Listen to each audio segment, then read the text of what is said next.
Africa's music industry has seen an explosion over the last decade. There has been an emergence of an eclectic mix of artists who are elevating the industry to new heights with their unique sound and craft. Although it continues to attract global interest, the African music industry accounts for less than 3% of global music revenues. Piracy, distribution, management, and copyright protection are some of the challenges facing African artists as they seek to penetrate the global market. Today, I sit down with one of the most sensational voices in Africa, Efya, the sought-after Afro-soul musician from Ghana, to discuss her experience as a female artist as well as the biggest opportunities she sees for the African music industry. Hello, Efya. Hello. How are you doing today? I'm feeling really good. Yes, you look good. Thank you. You too. So, thank you. Welcome to New York. Thank you. We are so excited for your performance tonight. I am excited myself. Excellent.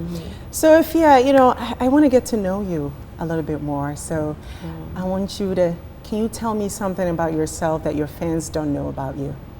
Will you do me that honor? I have an addiction to egg and pepper. Oh, how do you like the egg? Is it boiled eggs and pepper? Yes, boiled eggs with the pepper in the middle. Okay, that's interesting. Yeah, it's very bad. If I see it anywhere, I have to have really? it. Okay, so Efya, when did you discover your musical talent? Well, I have been singing, not professionally, but like in church, as it starts, as a young person that has the kind of voice that I have. It's the church that would accept you first, and in our time. But right. Now there are competitions that you could just enter to be discovered. But for me, it started through church. Okay, so at what age did you know that you had, a talent that you could sing? Probably like from 7. Oh, wow. Yeah. It's pretty young.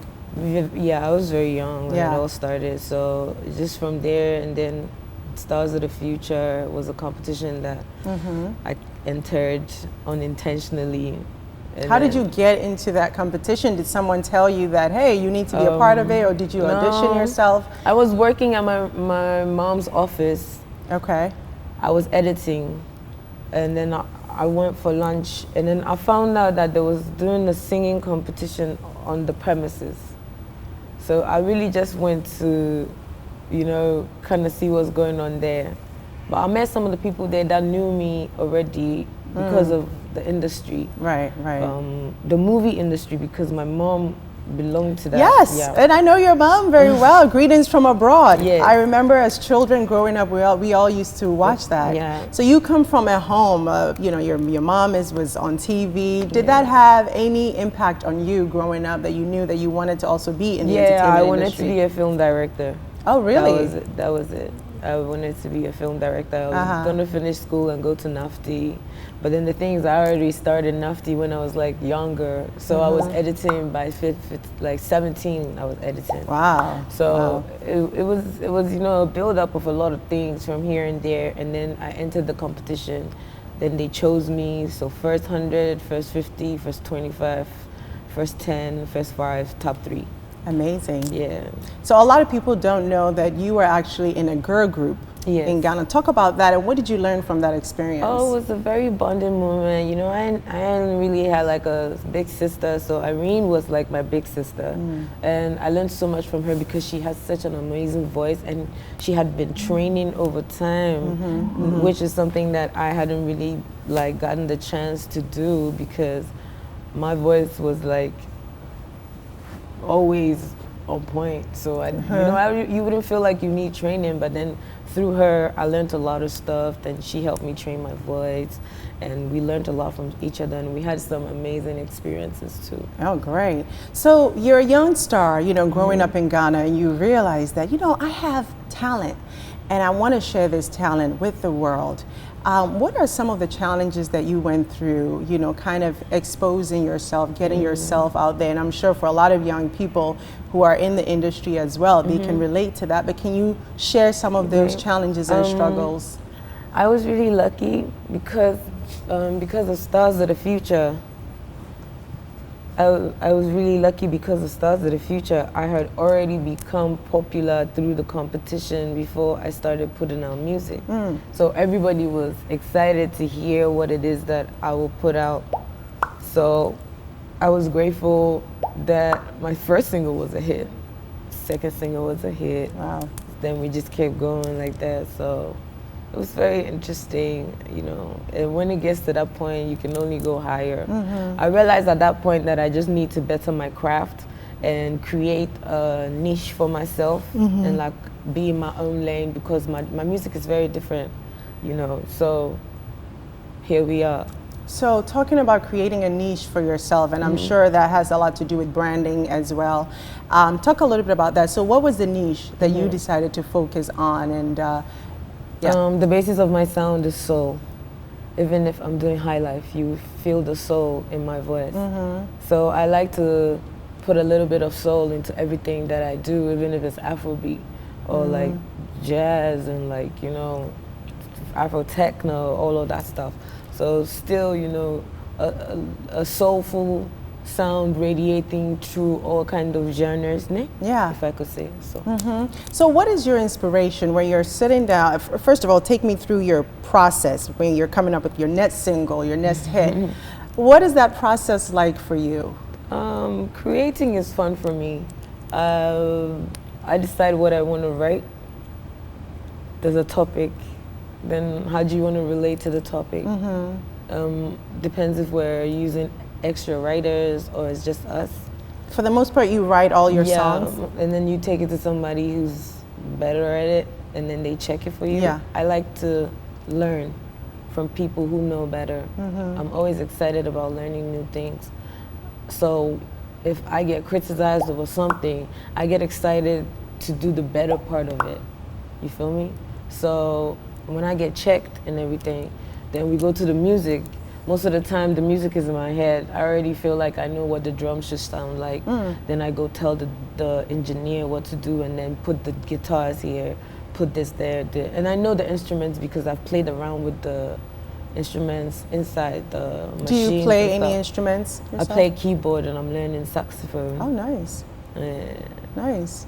Who are some of the musical legends, particularly in Africa, that you look up to? Miriam Makeba, Angelique Kudjo, Asha, Kojo Enchi, Dada Kebi.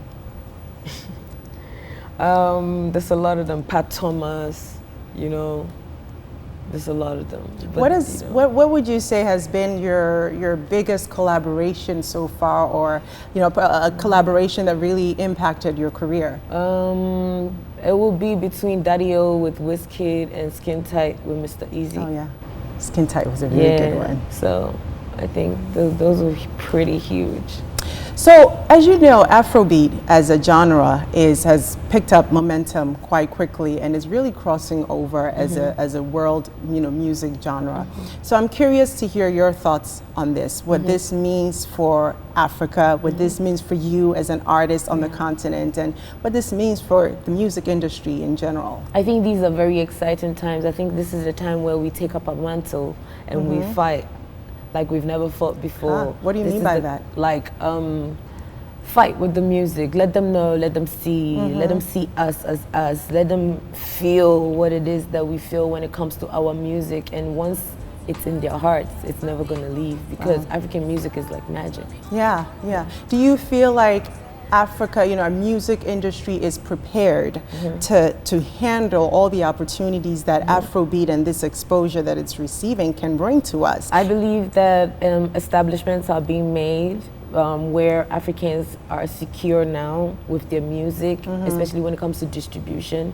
Mr. Easy just set up Empower, which is very, very strong with distribution. So, and it's not even, if you don't have to get the big deal to actually do what you need to do now. Now there are different structures, there's Boomplay, and there are labels that are willing to help.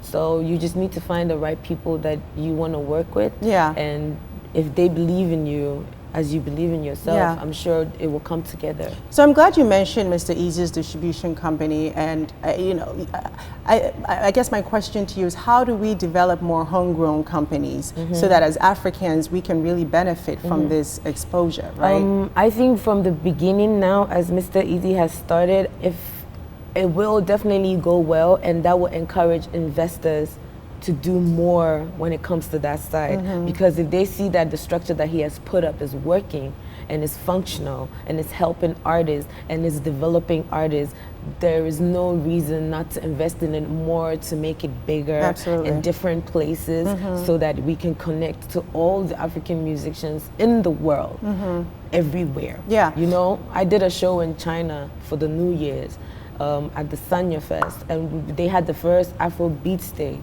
Oh wow. And it was awesome. Yeah. It was awesome because we was out there and they were singing our songs like, yeah, you guys, it took a while, but you're here now. You know? Yeah. So it's wonderful. Is there anything that you feel we can do better?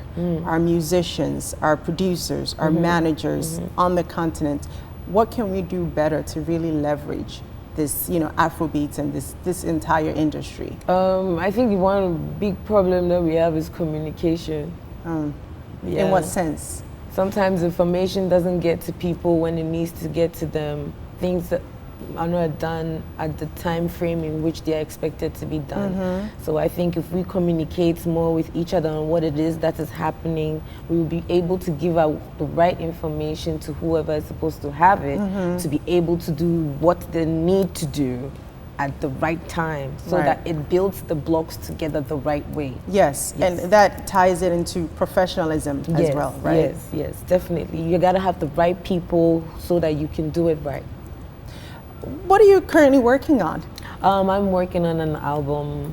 I'm not sure if I will release it this year, but I'm dropping singles. I just dropped a single with Medical called Ankwadori, and it's doing really, really well. Oh, are you performing that tonight? I might. Okay. Looking forward to that. But it's exciting because, the fans have been with us for a very long time, and they still support us, and they have our back, and it's beautiful. Great. So what is your dream collaboration? I know you've worked with so many artists on the continent, abroad. Currently, if you had the opportunity to work with anyone globally, who would it be and why? Masego. Who is it? Masego. Masego. Tell me about the artist. I think he's awesome. I think he's awesome in all ways, and I would like to explore his brain. Okay, good. Well, I'm sure that collaboration is in the works. So, well, Efya, we're so excited for you. Thank you so much for having me. Your performance and for your career. And I know you're shaking up the industry, and we can only wait to see all the great things that you're going to go on to do and the impact. Thank you so much, and thank you to Face2Face for the support and love always. Absolutely. We appreciate you. Thank you. We're excited to have you. Thank you.